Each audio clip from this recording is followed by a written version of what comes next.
Após a Revolução Russa de 1917, Lenin coloca em prática sua doutrina de expansão mundial do comunismo e, em 1920, estabelece as condições para a filiação ao Partido Comunista, entre elas a realização de amplas campanhas de agitação e propaganda nas organizações militares, principalmente no Exército. Em 25 de março de 1922, nasce o Partido Comunista do Brasil, o PCB. O novo partido aceitava as ordens diretas de Moscou. Em 1927, partindo da teoria à prática, o PCB criou uma frente única operária e iniciou um trabalho de infiltração nos quartéis, influenciando Luiz Carlos Prestes, capitão do Exército, a aderir ao comunismo, fato que se deu em março de 1931. Em abril de 1935, Prestes foi incumbido pela direção da Internacional Comunista de promover um levante armado no Brasil. O movimento tinha por objetivo derrubar o presidente Getúlio Vargas e tomar o poder. Liderados pela Aliança Nacional Libertadora, militares inclinados ao comunismo iniciaram a rebelião no dia 23 de novembro de 1935, dentro dos quartéis em várias partes do país. Mas devido à falta de organização dos ataques e à ausência do apoio popular, o exército derrotou os comunistas e evitou o golpe de Estado. Em seguida, Prestes é preso e perde a patente de capitão. Com o advento da Segunda Guerra Mundial e a invasão da Rússia pelos nazistas, a política exterior soviética muda e Stalin tenta ganhar o apoio das democracias ocidentais. O PCB redireciona sua política seguindo disciplinadamente a orientação de Moscou e apoia Getúlio Vargas. Após o final da Segunda Guerra Mundial, o PCB reinicia a agitação das massas populares e tenta desestabilizar o governo Dutra através de uma política conspirativa. Durante toda a década de 50, Moscou, através de suas redes apoiadas pelos partidos comunistas no mundo inteiro, tentava desestabilizar as democracias ocidentais. Como consequência, nessa época, em muitas universidades ocidentais, predominava uma visão social esquerdista, sendo que grande parte do terceiro mundo aclamava o modelo soviético como a estrada para a justiça social. Muitos intelectuais se declaravam marxistas. Assim, a conjuntura era altamente favorável ao comunismo, o que provocou sua expansão dramática até o final da década de 50, com a vitória da Revolução Cubana. Isso fez o PCB defender com mais intensidade a luta armada como a única solução viável e progressista dos problemas brasileiros.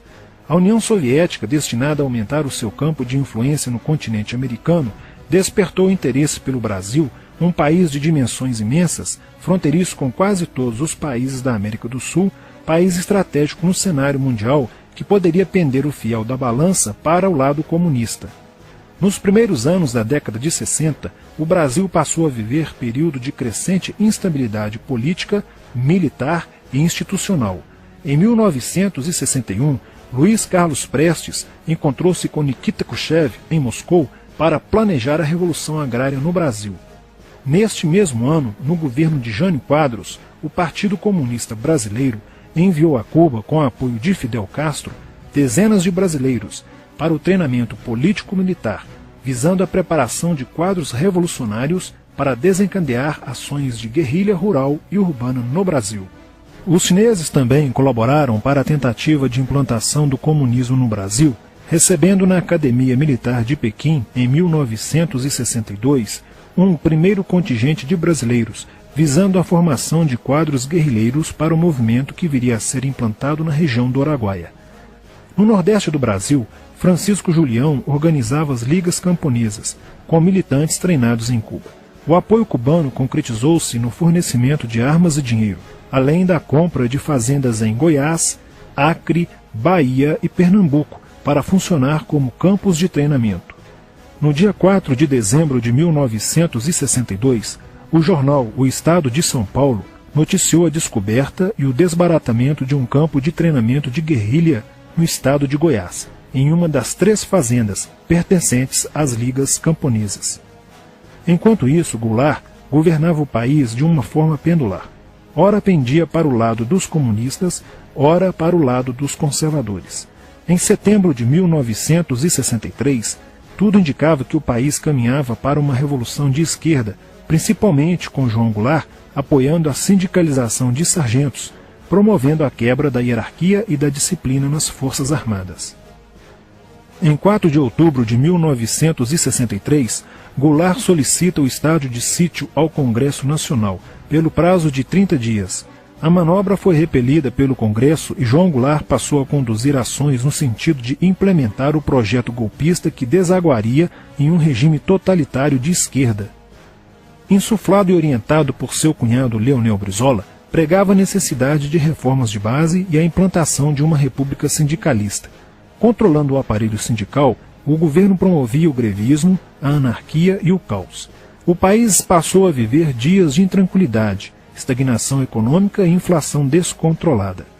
Em meio à crescente radicalização do ambiente político, Leonel Brizola era a liderança que unificou as esquerdas na frente de mobilização popular, criando o grupo dos 11 companheiros para tomar o poder pela luta armada. Segundo Brizola, o grupo dos 11 seria a vanguarda avançada do movimento revolucionário, a exemplo da Guarda Vermelha da Revolução Socialista de 1917 na União Soviética. Alheio às críticas que lhe endereçavam militares e oposição civil, João Goulart e o PCB mantinham entendimentos constantes. No dia 13 de março de 1964, um comício realizado na Praça Central do Brasil, no Rio de Janeiro, ficou conhecido como a Comissão das Reformas. Mais de 100 mil pessoas participaram, pedindo a legalização do PCB e a entrega de armas ao povo para a luta armada. No palanque estavam João Goulart, Miguel Arraes e Leonel Brizola. No dia 19 de março aconteceu a primeira Marcha da Família com Deus pela Liberdade, que reuniu 800 mil pessoas em oposição ao comício do dia 13, em demonstração do descontentamento de grande parte da população com os rumos que tomava a situação nacional, principalmente devido à impressionante demonstração de força, o tom radical dos discursos de Arraes e Brizola e a profusão de cartazes com a foice e o martelo. Em 20 de março, apoiados por Brizola e pela CGT, a Associação dos Marinheiros e Fuzileiros Navais do Brasil reuniu-se declarando um motim, dando origem a vários outros movimentos rebeldes no interior das Forças Armadas. Realizou-se em Niterói, na sede do Sindicato dos Operários Navais, um congresso continental de solidariedade a Cuba, com a participação de delegações latino-americanas. Luiz Carlos Prestes manifestou o desejo de que o Brasil fosse a primeira nação da América do Sul a seguir o exemplo de Cuba, se tornando uma nação comunista.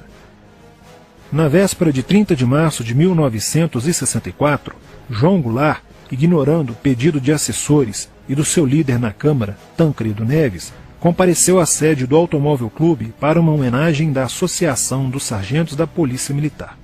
No seu discurso, Goulart defendeu a mudança na Constituição para que pudesse concorrer às eleições presidenciais de 1965, desagradando a Carlos Lacerda, Magalhães Pinto e Juscelino Kubitschek, pré-candidatos à presidência da República.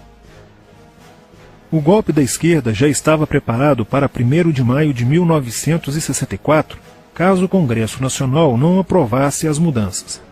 A imprensa brasileira, bem como importantes setores da Igreja Católica, do meio empresarial e a maior parte do Congresso Nacional, exigiam ações das Forças Armadas para conterem os comunistas no Brasil. Ao final de março, jornais como o Globo, Jornal do Brasil, Correio da Manhã e Diário de Notícias pregaram abertamente a deposição do presidente João Goulart. Nos bastidores dos acontecimentos, os serviços secretos dos Estados Unidos e da União Soviética trabalhavam intensamente, tentando cada um fazer a balança pender para o seu lado, não medindo esforços para levarem o Brasil a uma guerra civil. O general Olímpio Mourão Filho resolveu partir com suas tropas sediadas no estado de Minas Gerais para o Rio de Janeiro. O general Castelo Branco, ao saber disso, telefonou para Magalhães Pinto, governador de Minas Gerais, com o intuito de segurar o levante. O governador mineiro argumentou que, uma vez iniciada a revolução, seria um erro parar, pois alertaria as forças fiéis a Goulart, podendo agravar a situação. A falta de reação do governo Goulart e dos grupos que lhe davam apoio foi notável. Não se conseguiu articular uma reação armada por parte da esquerda. Também fracassou uma greve geral proposta pelo Comando Geral dos Trabalhadores, em apoio ao governo. João Goulart, em busca de segurança, viajou no dia 1º de abril do Rio de Janeiro, onde se encontrava no momento da Revolução, para Brasília, e em seguida para Porto Alegre, onde Leonel Brizola tentava organizar a resistência. Mas João Goulart desistiu de um confronto militar com os revolucionários e seguiu para o exílio no Uruguai. No dia 2 de abril, o presidente da Câmara dos Deputados, Ranieri Mazzilli, assume provisoriamente a presidência da República e mais de 1 milhão de pessoas lotaram as ruas e praças do país para comemorar a vitória. No dia 11 de abril de 1964, o Congresso Nacional se reuniu para eleger o novo presidente da República. O general Castelo Branco, aclamado por grande parte da sociedade brasileira, apoiado pela imprensa e por importantes setores da Igreja Católica, além de contar com a aprovação de grandes líderes políticos, entre eles Juscelino Kubitschek, precisava de 238 votos para ser eleito em primeiro turno, e acabou recebendo 361 votos. No dia 15 de abril, Castelo Branco assume a presidência da República, consolida a vitória sobre o movimento comunista e renova as esperanças do povo brasileiro de ter um país com dias melhores. Porém, a esquerda derrotada colocaria em cena, nos anos posteriores, Carlos Marighella, ideológico comunista e defensor da luta armada, que submeteria o povo brasileiro às ações mais obscuras da guerrilha, o terrorismo.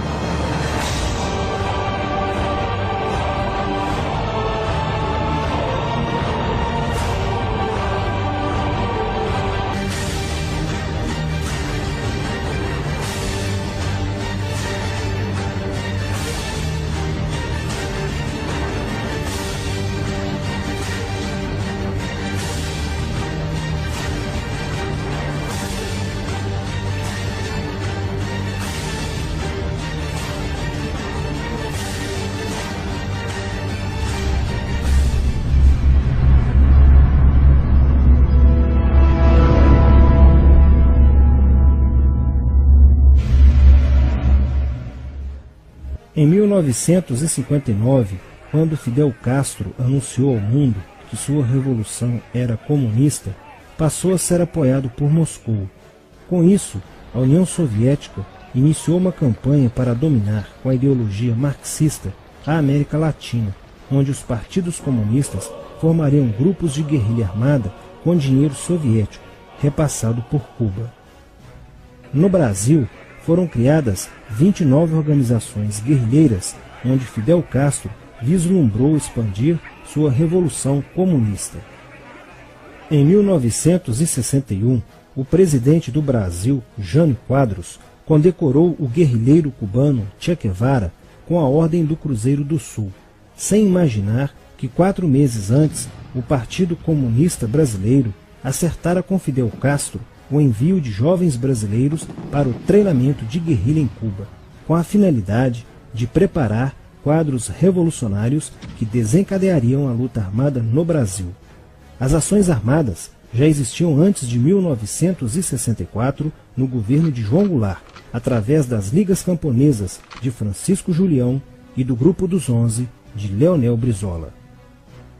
Com a chegada ao poder, em 1964, do presidente Castelo Branco, centenas de comunistas e políticos de esquerda refugiaram-se no Uruguai, onde formariam a Frente Popular de Libertação, que a partir de 1965 empreenderia atos de sabotagem urbana e focos de guerrilha rural no Brasil, principalmente na Serra do Caparaó, cujos guerrilheiros, apoiados por Leonel Brizola, foram combatidos e vencidos por tropas da Polícia Militar de Minas Gerais. Em 1966, a esquerda brasileira, decidida a tomar o poder à força e em curto prazo, passou a adotar táticas terroristas como as que foram usadas pelo grupo guerrilheiro Ação Popular, que ao explodir uma bomba no saguão do Aeroporto Internacional de Guararapes, em Recife, matou o jornalista Edson Regis de Carvalho e o almirante Nelson Gomes Fernandes. A influência da Revolução Cubana passou a servir de modelo para muitos revolucionários como Carlos Marighella, do PCB, que em 1967 viajou a Cuba e participou de um evento sobre a propagação da luta armada no território brasileiro. De volta ao Brasil, em setembro de 1967, Marighella criou a Ação Libertadora Nacional, ALN, e começou a recrutar jovens brasileiros entre os estudantes que, depois de preparados ideologicamente, foram enviados a Cuba. Em 1968, com a chegada ao Brasil do primeiro contingente da ALN de guerrilheiros formados em Cuba, entrou em cena Carlos Lamarca, capitão do Exército e militante da Vanguarda Popular Revolucionária, VPR, que se uniu a Marighella e em janeiro de 1969 explodiu 50 quilos de dinamite no QG do 2º Exército, matando na explosão o soldado do Exército Mário Cosel Filho e ferindo 6 militares. E ainda, na cidade de São Paulo, os guerrilheiros avançaram com um veículo roubado e abordaram o capitão Chandler, do Exército dos Estados Unidos, que se encontrava no interior de um automóvel quando saía de sua residência. Chandler foi morto por uma rajada de metralhadora em frente da esposa e do filho de 9 anos. O Comando de Libertação Nacional, Colina, criado em Belo Horizonte no ano de 1968, executou na capital mineira vários assaltos a agências bancárias e atentados à bomba. Os guerrilheiros se reuniam durante as sessões de cinema no Cine Acaiaca, localizado na área central de Belo Horizonte, para planejarem as ações de terror e guerrilha. A situação estava ficando caótica no país. Os guerrilheiros praticavam atentados à bomba nas grandes cidades, matando e ferindo vários inocentes, aumentando a insegurança e o medo da população, que passou a exigir ações imediatas do governo brasileiro para acabar com a violência praticada pela guerrilha. Atendendo ao clamor público para combater o terrorismo e a guerrilha com mais rigor, o presidente Costa e Silva editou o Ato Institucional número 5, AI-5, que previa o exílio e punições mais severas aos autores de atos de guerrilha terrorista praticados contra a população brasileira. Em desafio à nova medida do governo de proteção à sociedade, Carlos Marighella, em 1969, lançou o seu mini-manual do guerrilheiro urbano. Neste mesmo ano, só no Rio de Janeiro, a ALN, para aumentar os seus recursos financeiros, praticou 30 assaltos, sendo a maioria deles contra as agências bancárias. E ainda, em 1969, a ALN, juntamente com o movimento revolucionário 8 de outubro, o MR8, sequestrou o embaixador dos Estados Unidos, Charles Burke. O sequestro foi sugerido pelo guerrilheiro Franklin Martins.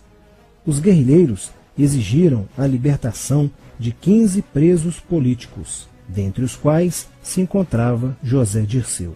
A exigência foi prontamente atendida pelo governo militar. A ALN estava prestes a sofrer um grande golpe quando Marighella começou a cair, após a prisão de um militante de sua organização no dia 1º de outubro de 1969. Os dados fornecidos pelo militante da ALN preso coincidiram com informações prestadas por outro militante da VPR, que também denunciou o envolvimento de vários religiosos com grupos de guerrilha, entre eles Frei Beto. Quando Frei Fernando e Frei Ivo, também envolvidos com os grupos guerrilheiros, foram presos e logo após interrogados, os religiosos entregaram o ponto de contato de Carlos Marighella, na cidade de São Paulo. No dia 4 de novembro de 1969, o ponto foi cercado pela polícia, onde Marighella, percebendo o cerco, reagiu e foi morto. Depois da morte de Marighella, centenas de guerrilheiros foram presos e mais de 300 armas apreendidas. 2 sequestros de diplomatas, o embaixador alemão Enfield von Hollemer e o cônsul japonês Nobuo Okushi, foram feitos às pressas, para libertar os guerrilheiros que continuavam presos. Inspirados no marxismo cultural, vários militantes da esquerda brasileira iniciaram a estruturação de uma organização que se infiltrou nas faculdades brasileiras, bem como no meio artístico e cultural, e principalmente nas edições de jornais, setores estes com grande poder de influência sobre a formação da opinião popular. Durante as manifestações, vários militantes comunistas, usando armas de fogo, eram infiltrados no movimento estudantil e disparavam contra os manifestantes, na intenção de colocar a opinião pública contra o regime militar. Com a morte de Marighella, Lamarca havia assumido a posição de líder mítico, que sustentava a esperança na vitória comunista. Em 1970, quando o embaixador suíço Giovanni Butcher foi sequestrado, o governo se recusou a soltar os presos da lista apresentada pelos guerrilheiros. Depois de 40 dias de sequestro, os guerrilheiros quiseram matar o embaixador suíço. Porém, o governo militar cedeu e as exigências dos guerrilheiros sequestradores foram atendidas, preservando a vida do diplomata. Na cidade de São Paulo, o cerco sobre a vanguarda popular revolucionária, liderada por Carlos Lamarca, estava se fechando. Isso fez com que Lamarca fugisse para o Vale da Ribeira e montasse um campo de treinamento para a guerrilha. Na tentativa de descobrir este campo, tropas da Polícia Militar do estado de São Paulo foram deslocadas para a região. No dia 8 de maio de 1970, um pelotão comandado pelo tenente da Polícia Militar, Alberto Mendes Júnior, foi emboscado e rendido por guerrilheiros da VPR. O tenente Mendes foi feito refém e obrigado a seguir com os guerrilheiros na direção de Sete Barras. Depois de um dia e meio andando pela mata, Lamarca formou um tribunal revolucionário e decidiu matar o tenente Mendes, que teve o crânio esmagado por coronhadas de fuzil desferidas pelos guerrilheiros Diógenes e Fujimori. Apesar do cerco, Lamarca conseguiu escapar e em 1971 chegou ao sertão da Bahia. Depoimentos de guerrilheiros presos em Salvador levaram o exército ao esconderijo de Lamarca, que, estando armado de metralhadora, reagiu à prisão e foi morto. Após a morte de Lamarca, o número de militantes presos era bem maior que o número de guerrilheiros em ação no Brasil. Os guerrilheiros, percebendo que o cerco estava se fechando, passaram a sequestrar aviões comerciais e obrigar o piloto a desviar para outro país, onde pudessem se exilar. 4 desses aviões foram desviados para Cuba. Os guerrilheiros comunistas estavam perdendo a guerra. Os militantes que abandonavam as armas eram acusados de traição nos tribunais vermelhos e executados pelos próprios companheiros, em atos de justiçamento. Já no início de 1971, o PCdoB conduzia o trabalho de campo na região do Araguaia, na divisa entre os estados de Goiás, Pará e Maranhão, com a missão de implantar um núcleo guerrilheiro que tinha por objetivo fomentar uma revolução socialista, onde centenas de guerrilheiros já haviam se estabelecido há pelo menos 6 anos. No início de abril de 1972, o presidente Médici enviou à região do Araguaia equipes especializadas em inteligência que, da busca do conhecimento sobre a atividade clandestina, logo efetuaram as primeiras prisões, entre elas a de José Genuíno, primeiro guerrilheiro preso no Araguaia. Logo após, o exército sofreu as suas primeiras baixas ao ter um grupamento emboscado por elementos liderados por Oswaldo Orlando da Costa, conhecido por Oswaldão. Isso fez com que o exército passasse a empregar tropas convencionais que cercaram toda a região do Araguaia. Com a derrota cada vez mais próxima e com o total abandono logístico do PCdoB, ao qual os guerrilheiros foram relegados, sem armas, comida e remédios, vários militantes da guerrilha, encurralados, quiseram se entregar. mas foram mortos pelos próprios companheiros em atos de justiçamento. Após a morte de Oswaldão e o desmantelamento do comando militar da guerrilha, o cerco do exército se fechou sobre os rebeldes e vários guerrilheiros foram presos. Assim terminava o sonho da esquerda brasileira de transformar o Brasil em uma ditadura comunista. Mas a esquerda brasileira não desistiria de conquistar o poder e retornaria mais tarde com uma tática mais eficiente que a luta armada: o marxismo cultural.